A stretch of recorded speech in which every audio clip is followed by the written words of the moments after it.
তা নিয়ে বন্যার্তদের পাশে দাঁড়ান।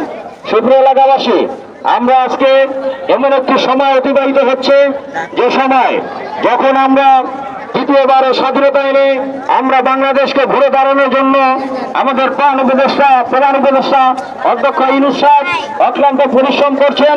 সেই মুহূর্তেই আপনারা জানেন আমাদের প্রতিবেশী ভারত কিভাবে আমাদের দেশের উপর ফারাক্কাবাদ ছেড়ে দিয়ে আমাদের বাংলাদেশকে ডুবিয়ে দেওয়ার জন্য বিগত স্বৈরাচারী শেখ হাসিনার চক্রান্তে যেভাবে আমাদের বাংলাদেশে বন্যার পানি ডুবিয়ে দিয়েছেন, তাই আমরা সকলেই বন্যার্তদের সাহায্যের জন্য আপনাদের সম্পর্কে বাক্সা নিয়ে যাবেন। আপনারা সবাই যে যা পারেন ধৈর্য সহকারে সাহায্য করুন। ধন্যবাদ। Thank you. দ্বিতীয় রাউন্ডের খেলাটি শুরু হবে।